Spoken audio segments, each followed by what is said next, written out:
ketoprak Mojopaitan lha iki enek tukang ketoprak tekono. Ayo, dol tekono.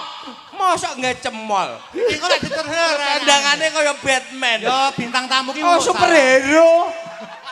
Bintang tamu ki umumnya uluk salam dhisik karo panjenengane Pak Lurah Bapak Kusbani. Yes. Superhero.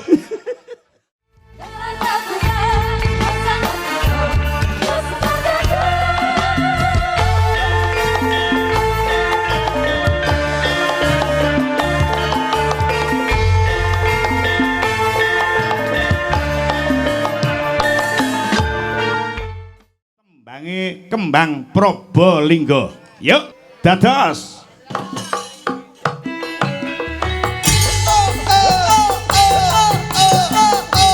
Nggih. Wilujeng dalu. Nggih. Pripun kabare Kang Jidul? Alhamdulillah ngiyupe ning teng wingking mriku sor tebu. Seniman ki di mana tempatnya? Luwes. Wis panggah luwes ning Tegalan luwes, ning gedung luwes, ning omah luwes.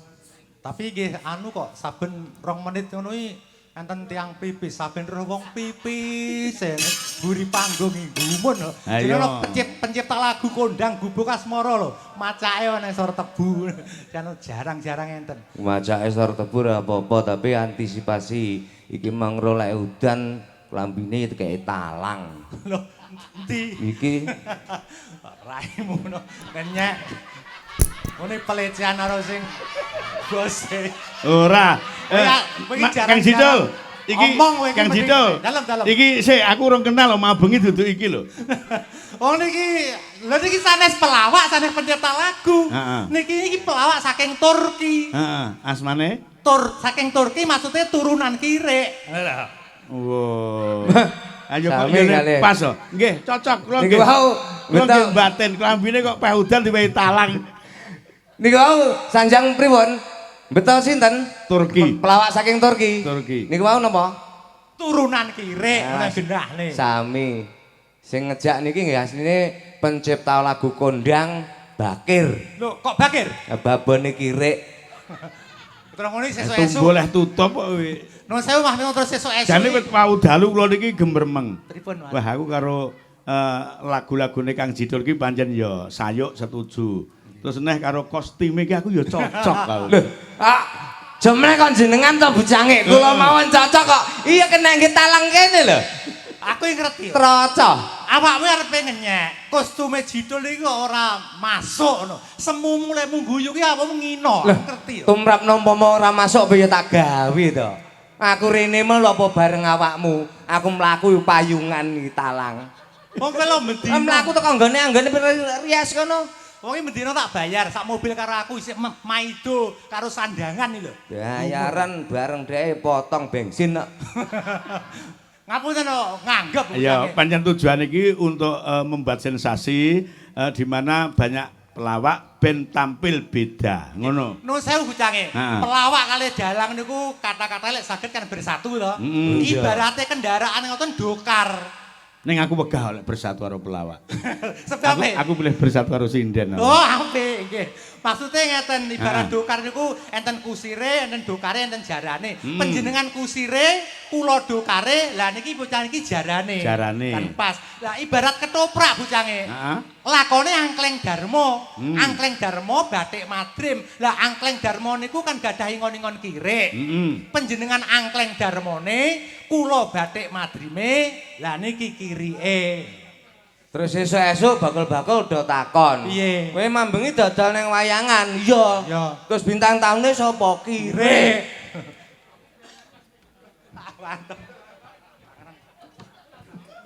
Aja dipaksa. Iki iwuh ling kostum ngono ki. Nuwun sewu bujange. Jenengan iwuh to? Jane ewu malah ngalane Batman. Aku ki jane ya susah piye lek aku gawe. Lho kowe ngenyek arep Nun sewu nggih anu bucange nggih. Anu najan to kondang niki nggih. Ngelok-ngelokne kirek matur suwun. Ning dekne niku mboten ngelingi. Ning amprih iso cara dhek duwe jeneng. Terus dhek duwe tenar. Iso melu kono, iso melu kene. Asline panganane nggih wak kire. Wis pelecehan lho Mas, nuwun sewu lho. Awakmu kena muni ning panggung iki renono tapi babakan iki rek. Itu namanya pelecehan, pencemaran nama baik iso dilaporke polisi, sampean iso dihukum. Apalagi yang nyamana kire, itu larangan agama bagi umat Islam. Kok iso awakmu ngomongnya mangan kire lho, Lah jane enak apa ora? Rumangsa, ora rumangsa. Ora rumangsa. Lha mangan ora? Mbok sumpah aku lek wis mangan iwak kire, yo jek ping pisan kae. Alah. Lah nyapa aku ngentekne turane Mas Minto.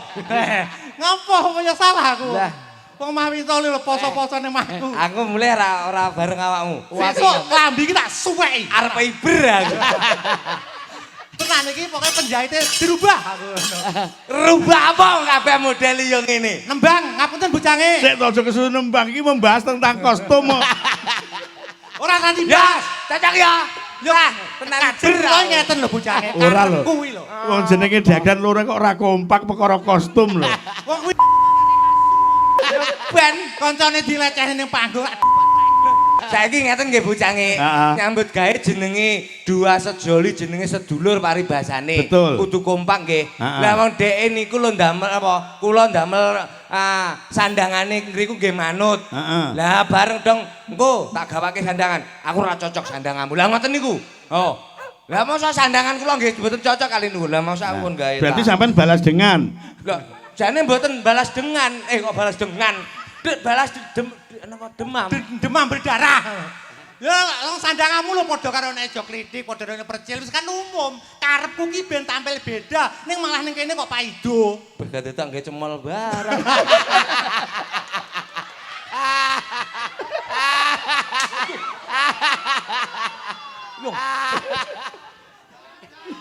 Kayak jadi penataran. Aku sing sarpe gawe blangkon aku arep. Mas Turki. Nggih. Iki jane alam Mojopahit. Jadi Mas Jidul iki pancen tujuannya untuk menunjukkan bahwasannya memang Jawa Timur itu ada yang perlu diangkat yaitu kostum dengan ala Mojopahit. Sampeyan iki semune guyu yo ora penak Mas Minto. Nek mboten ngoten kan Jidul sayange ra pakem. nek ngenten sewu. Ya lek kaya ketoprak Mojopahitan lha iki enek tukang ketoprak tekono. Ayo, dol tekono. Mosok nggak cemol. Iki kok lek diterher. Sandangane kaya Batman. Yo bintang tamu ki Oh, superhero. Bintang tamu ki umume uluk salam dhisik karo panjenengane Pak Lurah Bapak Kusbani. Yes! Superhero. Lho saya ujange nggih. Keren enteke. Aja ngomong apa? Ngaturaken sungkem dumateng panjenenganipun Bapak Kusbani sebagai ujung pimpinan Desa Lodiresan. Mudah-mudahan Desa Lodiresan semakin lama semakin kokoh perkasa, tidak ada kendala, tidak ada rintangan, menjadi desa yang penuh barokah, kebak barokah, semakin lama semakin kokoh perkasa, selalu ngerunci kembang kerukunan dengan tirta kawicaksanan. Desa Lodiresan menjadi benteng jati di Bramsa, tansah dipun ayomi dumateng Gusti Kang Maha Linangkung. Allahumma amin. Amin. Nggih. Yo awakmu uluk salam. Kowe iso uluk salam ora? Lah dagelan metal iki. Dagelan pekok iki cah iki. Anu sinden-sinden dan sing nggo gunting. Tolong guntingno, Nduk. Gek padahal klambi kuwi rolas sing ngene kabeh, itu merubah kabeh. Ayo tak nggo klambi dhewe aku. Tapi tak eling-eling, pokok selama aku dadi bintang tamune ning Mas Minto, aku ora nggih klambi iki.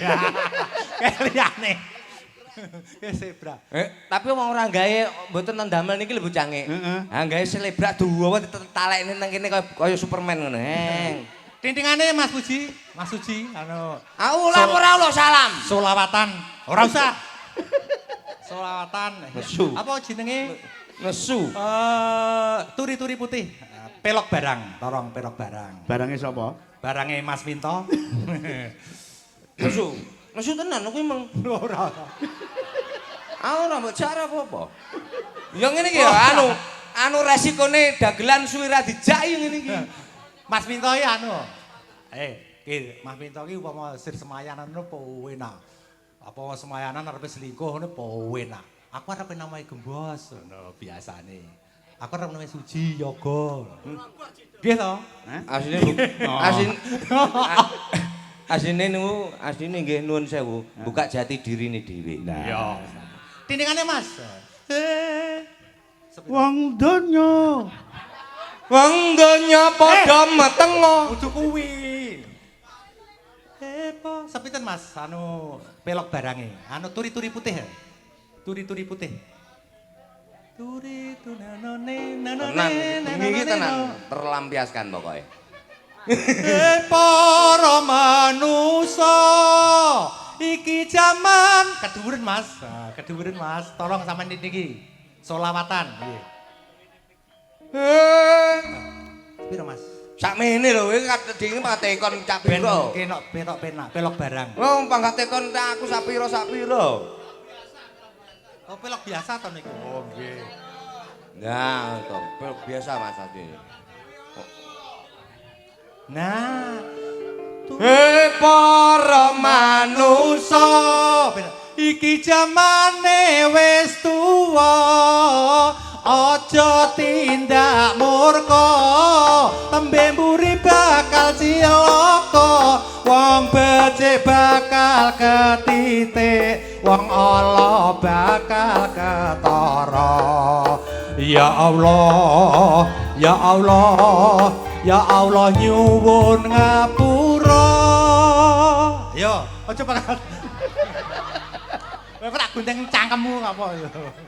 Ayo awakmu. Nyapa? Engko selaken doa ya. Nyapa? Ayo, yo terus iki. Ayo rame-rame bebarengan nindakake dicopot sandale aja lali sembahyange urip iki ora suwe ibarat wong mampir ngombe ya Allah ya Allah ya Allah nyuwun ngapura Susu sapi tancut lewaya bengi susu ibu diencut lewaya turu susu perawan rasane kaya es degan susune bojoku cak susune bojoku rasane kaya blecekan kok mesti ngelek-ngelek citraku to rasane kaya rambutan rasane kaya rambutan lek sik kingis-kingis ngene wong bojomu tuwek no. Anu nun sewu nggih bocange. Anu bojone Jidul iki sik kala Agustusan nika melu lomba teng Rejo Tangan niku oleh nomor 1. Lomba apa to kae? Hah, lomba dodonan pentil. Tenan. Lah malah kaporo lek aku jaman cilikane anake si to Prendie. Alah gampang lek ngombeni anake gendong buri pentile sampirne. Nglewer ngono. Kowe jan pelecehan pol ngono ki. Bene. Awake umpama bengi kira ngelek-ngelek aku nu geni lho jane. Aben. Nitenono tak potong bayaran. Salahe mambinge aku ya ora dijak. Susu kambing Dincut lah karo miring. susu kebo Tak encut ya molo-molo. susu nenek Tak encut wis ra kenek. sebab apa cak sebab apa Sebab banyune wis entek. dipangane sapa diadai apa Pangan pangan apa arep apa arep pangan talang ngono lho enggak ndak tahu tim pecut neh.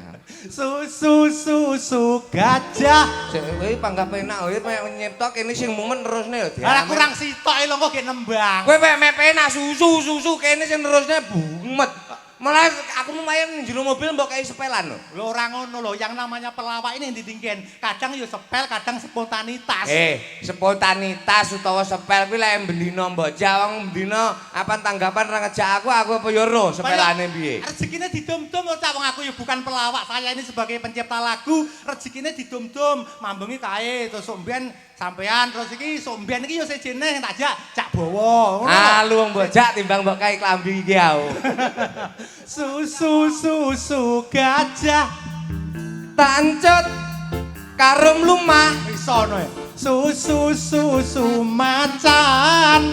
tancut grauk raiku. Hah, ora sambung lho, Cak. Nuwun sewu bujange, napa sambung to? Wong anu malih Ya enek sambunge. Lah ngopo susu macan kok malih ngrauk raiku apa ya? Jajal we ngemut susune macan lah grauk raimu bosok we. Kuwi lek tenanan wong ki lagu. Lagu Susu macan. tak encut bubar mangan. Susu rondo. Tak encut ora sepira. Tinggi apa? Tinggi nyepaki yoga-yoga. Matur nuwun bucange. Nggih, matur nuwun kersanipun bucange pripun? Niki wonten pelingan ngersake lagu garapan panjenengan Gubuk Asmara ning aku nyuwun dikancani Pipit.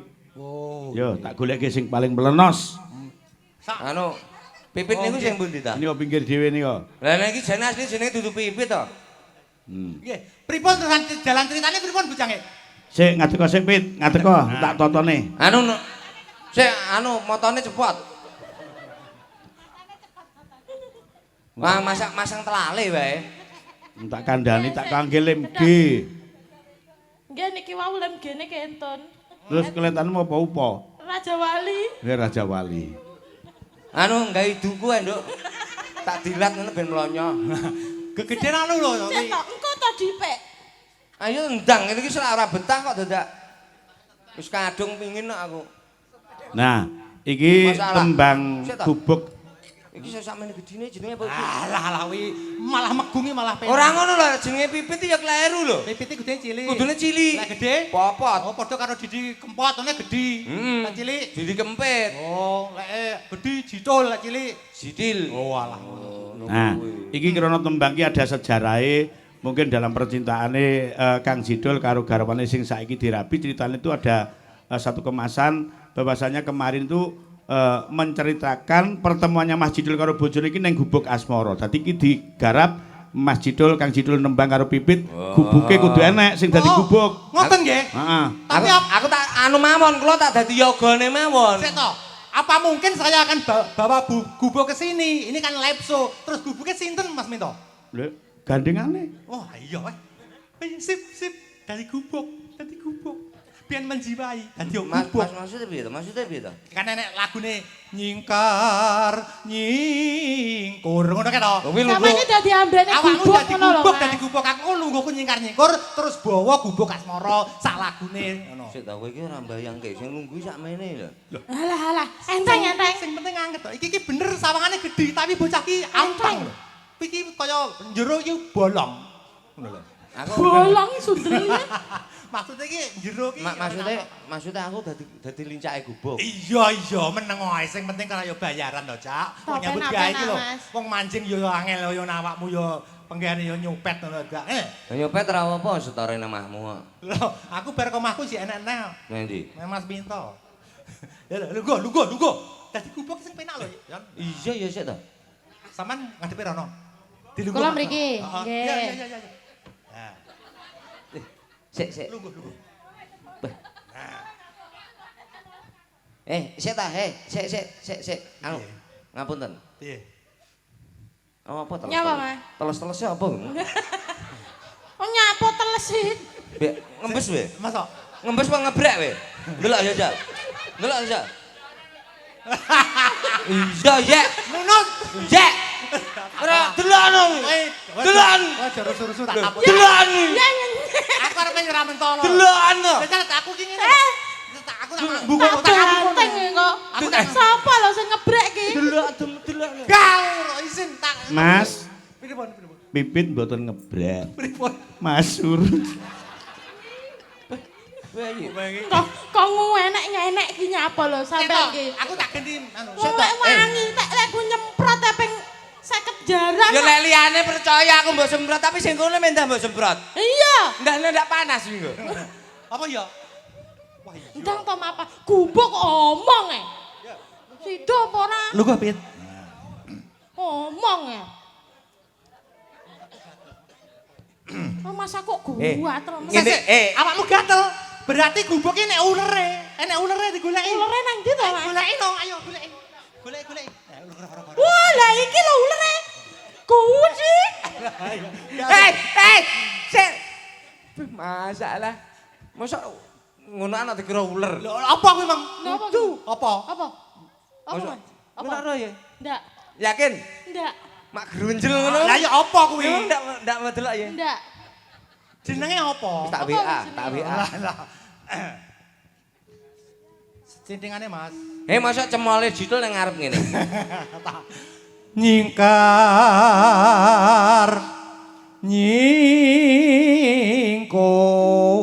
Nyingkur. Bacut kebangetan golek panganan sak sak puluhan ya kaya ngene alah. Apa, Dok? Kok ana kaya enek pakune ini. Ya Allah, berarti gubuknya iki enek pakune rung dituthuk. Sik. Turun pakune. Lah, kurang banter lho, Pit. Lah, ini lho pakune. Ono lho. Lara lho, Mas. Astagfirullahaladzim. Gak Anu Mas, apa. nyilih tabuhe demung Mas. Wong Kae lho ngene tok iki. Apa iso mancep? Kae lho ngene tok iki. Emang bener paku kuwi mbok lungguhi nalika mbok lungguhi, Nggih. pakuku modot. Pakune modot. Tapi udu ning kene nggone ning kene lho. Iki Ya, lho. lu go. Selingkuh niku. Wiwitane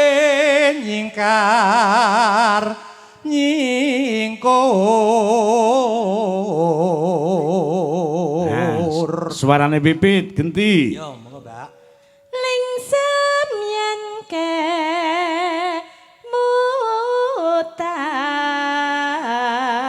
mutan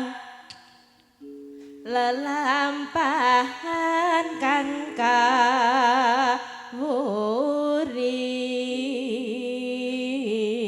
kawuri. Kur wong loro, swara lanang, swara wadon. Yo. Tresna tulus Nantian ing gubuk asmara. Jan gubuke nalika dilungguhi wong loro, terus susume udan, pangan rayap, udane banter, angine banter, jeblos. Kowe iki ra sepel, goblok kowe. Ngaben kene yo remuk. kene yo ngempet tok dadak. Ngono iki ora kena nggih spontanitas lho kuwi. Ora kena yo ben lho. Tanganku keteko, ora. Ora enek spontanitas eneke yo wis ngono kuwi. Tanpa sepel. Kene yo kaya peyo. Yo, tembange diaturke. Ya, Nduk, kaya ngapa? Yen liwat aku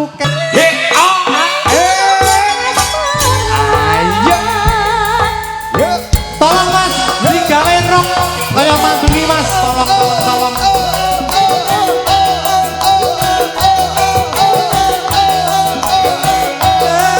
Ya iyo.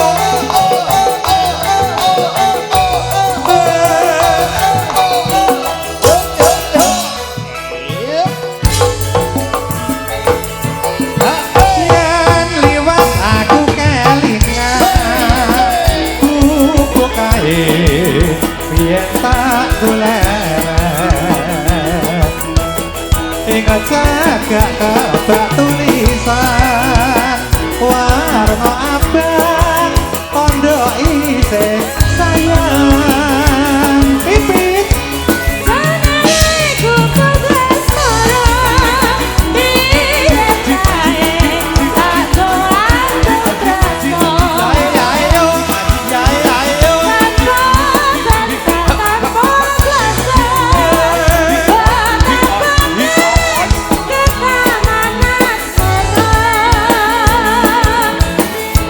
kuku kain berarti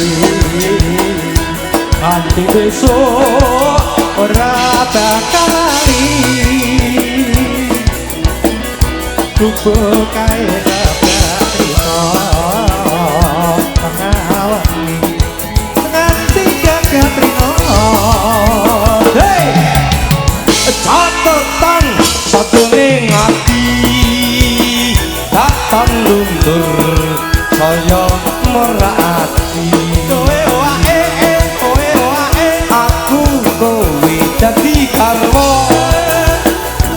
mergo leren ning gubuk asmara.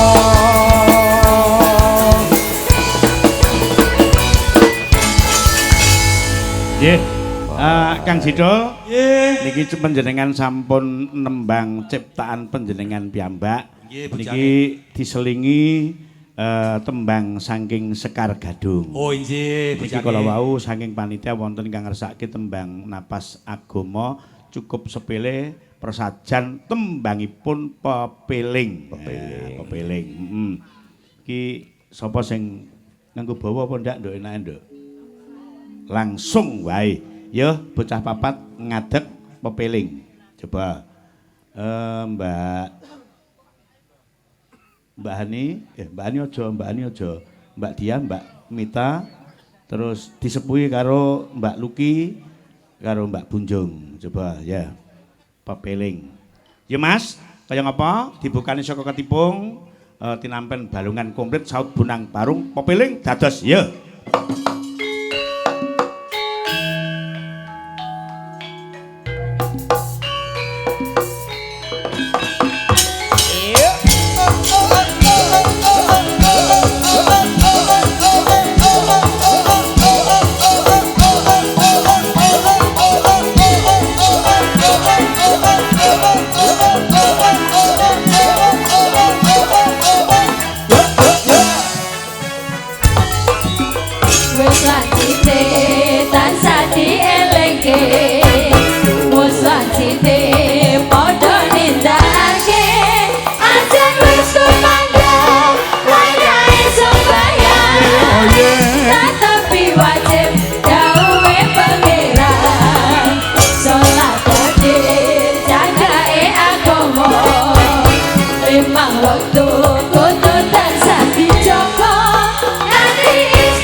Ompak bablas jaipongan Mas.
Wayang kulit merupakan wadah dari segala seni. Jadi le dilebokke kuwi umpama jaipongan ya gathuk, jaranan ya mlebu, langgam ya apik. Nah, Pancen seni budaya khususnya wayang kulit niku kesenian sing paling berbobot, bermutu, bersejarah Bujangi. nah, Ini wayang kulit sebagai wujud cikal bakal tinggalan nenek moyang kita yang patut kita uri-uri. Mudah-mudahan karya anak bangsa bisa membawa nama harum seni budaya bangsa Indonesia. Jangan sampai kesenian kita ini dirongrong oleh kesenian dari mancanegara, Mas Minto. nah. Iki dibablaske iki mau wis nuansa gamelan, saiki enek pundutan gerigis. Nah, coba yo sapa sing kepareng ngadeg? Mengko tambal ban biasane Mbak Lilis karo Mbak Luki untuk grigis. Sapa sing kepareng jumeneng? Mbak Diah, Mbak Sulis, Mbak Imas dan Mbak Punjung. Yuk, kaya ngapa? Langsung dadi.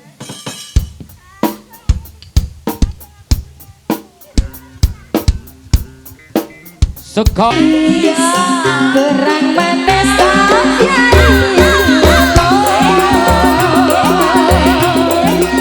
Matur sembah nuwun Kang Jidul. Nggih, Bujangi. Niki gandeng kathah tembang-tembang ingkang ngripta panjenengan. Niki kula nyuwun kanthi sanget panjenengan nembangke garapan panjenengan dhewe ning le saged duet kalih sinden Sekar Gadung. Oh, nggih Mas Minto. Sing duet niku Rondo Banyuwangi. Sing lagi niki rada ngetren kian. Sampeyan pilih nih, kula sampeyan pilih nih. Iki jelas Yan, Luki iki. Garap wong loro yang. Luki cah loro karo Mita, ya. Niki digarap yang kalih. Ah. Nggih. Tapi iki mung nek sapa? Wes iki iso, iso iku apa iso. Hei. Kok ya Cethuk neh iku. mau tiba berkat digowo lho. Ya Allah. Ya nduk Mita karo Mbak Luki. Rondo Banyuwangi. Ada bae. Ono Ayo, wong kondang ya pare penak-penake yo elek-elek yo nggawa tas. Penting ada banyu ngombe. Mosok ada berkat. Ada berkat lho Mbak anu macame. Macange. Raimu. Iki enake bojomu. Lho, apa loro? Luki. Awakmu bojone copet iki. Nah. Iki kena bojone copet.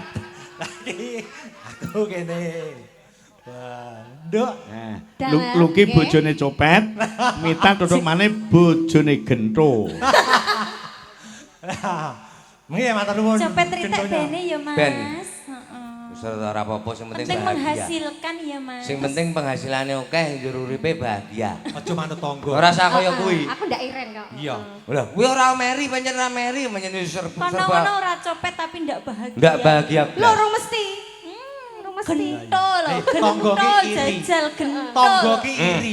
Delan ta. Iri Delan. Tonggo iki gampang Ngerti ta? iri, gampang meri. Lah, delan wong action karo bojone dadak. Lho, tangga meri. Ngerti ra? Apa kira-kira ndak wani to? Ngerti ora Piye-piye? sebabe? Sebabe apa? Asline dagelan pamer gelang lho. Sik, ya rek. Lah kok kaya Mas tenan endi lek mau nyepuhne? Kowe iki jane boloko musuhku jamput ya aja. Nduk. Oh, ini pamer gelange. Ya men. Lho, iya ta. Lho, iya. Malah dicincengke kambine. Suci rasa guyu. Ci. Pamer gelang. Berarti saya bolakku malah musuh lah.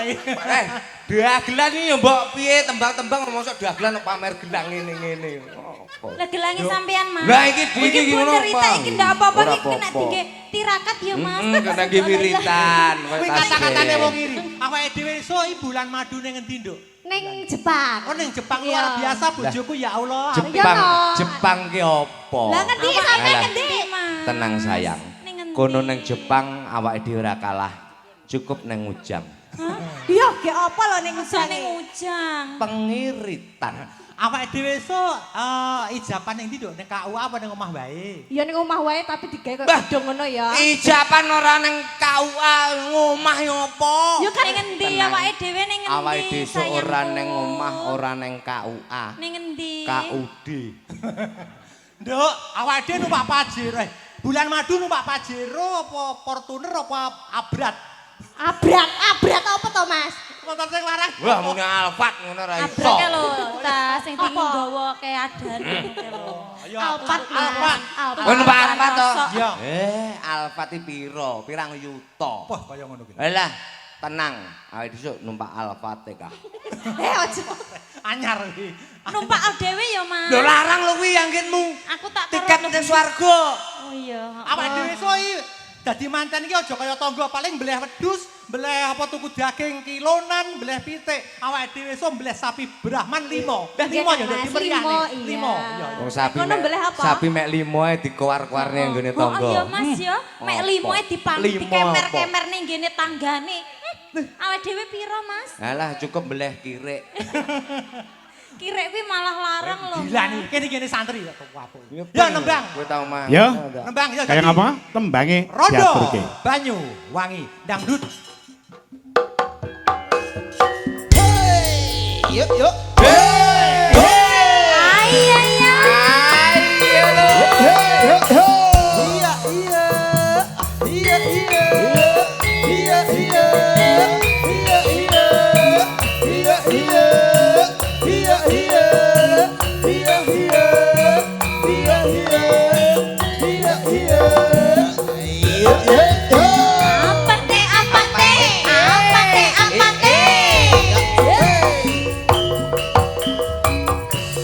Ayu manis meraati yen sinawan pindho-pindho dari andeng-andeng ana gulu arek ayu sapa to jenengmu.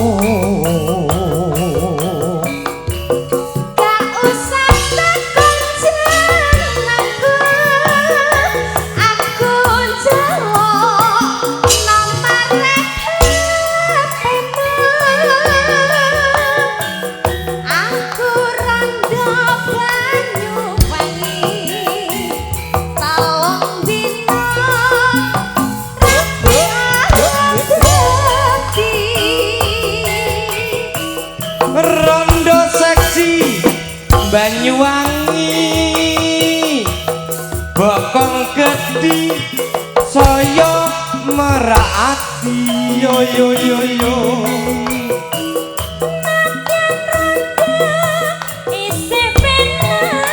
Terus Merga aku durung pernah dibuka. Apa kuwi? Prawan rondo gak peduli aku tresno rondo Banyuwangi. Latihan rondo aku sedih. Merga aku Sekar gadung Indonesia. Masuk gua.